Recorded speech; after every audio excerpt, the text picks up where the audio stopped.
members. I'm Rose from Liberty University, taking Masters of Human Service Counseling, majoring in Christian ministry.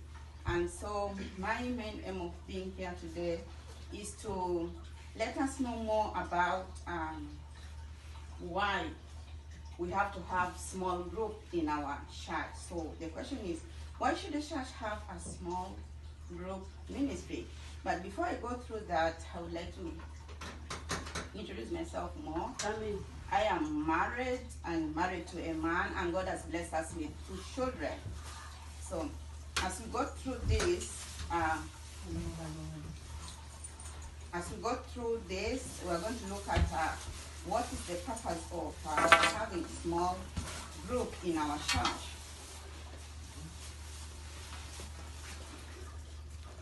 So a small group is just a composition of either 5 or 10 group of people with same idea that are connected and is not about something else but within the church. And as I look at this, our church population, as in Genuine Alliance Church, we are like a population of adults of 250, and yet out of these, there are only 20% of us that can talk something about the Bible. And as I talk now, we have ministers. There are only like 20%. We have children, and these children we need of less than 10 years who need to learn from us. As I said, only 20% of us can talk about God and can defend God in places where we go.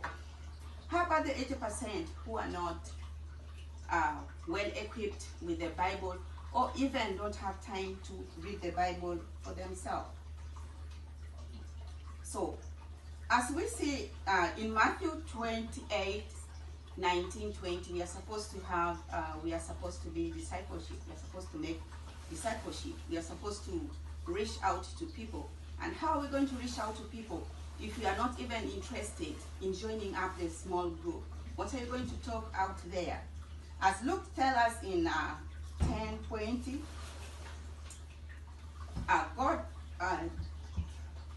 the Lord God with us and your heart and with your soul and your strength and in all your mind, and you have to love your neighbor as you love yourself. Are you reaching out to the people around you?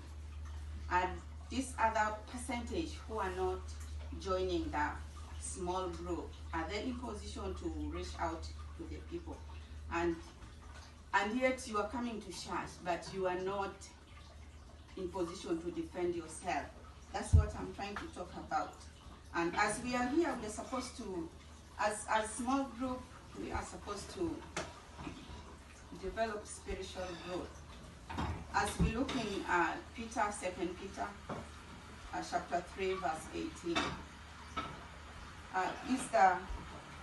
but growth is in the grace and knowledge of our Lord and Savior, Jesus Christ, to whom be the glory, both now and eternity.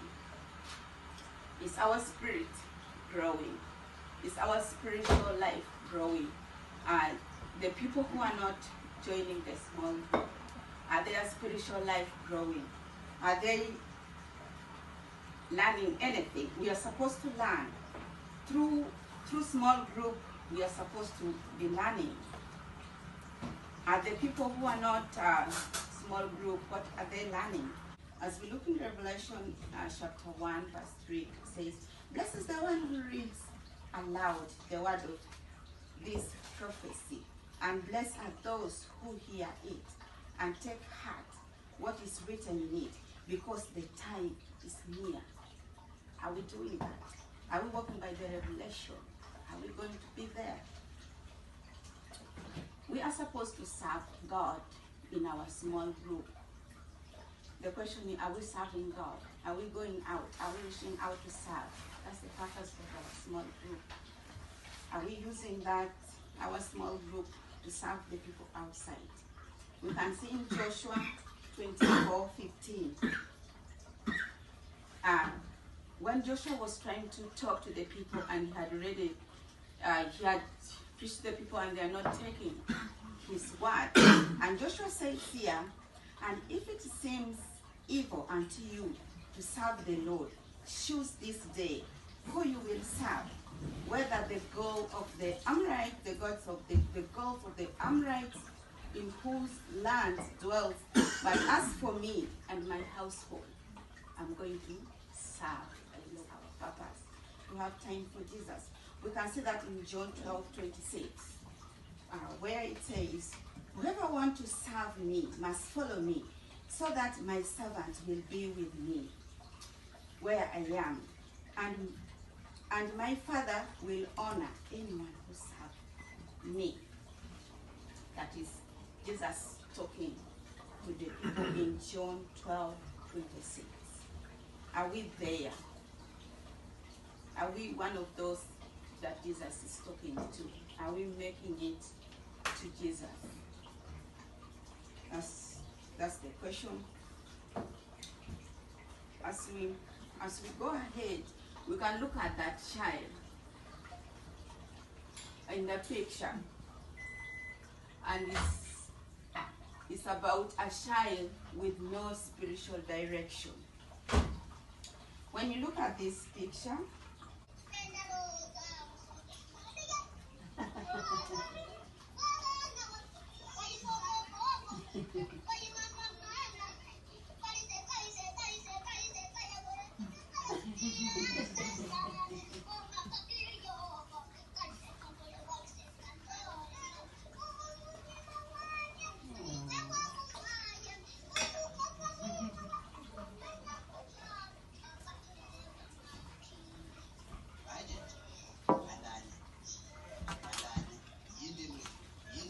okay, as the picture goes on, as the small slide video goes on, I just want to bring to you, like, look at this child. He has no spiritual direction.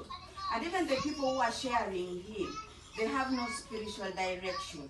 And so now, if we are not committed and we are not serving God using our small group, where do you think this child is going to end up? Not only that, his spiritual life, you can see the life of this child has no destination at all. You cannot expect this child tomorrow even to be educated. The people who are sharing him, I guess at this point, they are in a drinking place. Yes, because I come from East Africa, I understand the language they are trying to share him. Even when he is singing, the small child is already singing about a marriage, like a marriage. Because the Rosa he's talking about is the girlfriend, is the wife that he's like getting married to. And so like, a child is already talking that kind of thing. Is there any spiritual direction in that child? And so if we don't serve God, we're using our small group to reach out to the people out there. How are these kind of people going to end up? That's what I'm talking about. So with a small group, we have free interaction. Small group give us free interaction. You can ask questions, and you can share the question. You can ask freely. You cannot ask a question at the church. You cannot ask when the pastor is preaching. Even if the pastor asks you a question, you are not going to answer. He's going to give the answer by himself, because he cannot start picking every hand. But in small group, we are given the freedom to interact, to speak to one another. We are less afraid. As we look in Philippians chapter 2, verse 5, it tells us, in your relationship with one another, have the same mindset as Christ Jesus. Yes, our mindsets are always together as small group. We all come to talk about Jesus. We all come to share about Jesus. That's why we are supposed to continue meeting and encourage the other people to also join or form another small group. In conclusion, I'm saying small group ministry is a constant meeting that we need to continue meeting, and church members should always be encouraged. Thank you so much.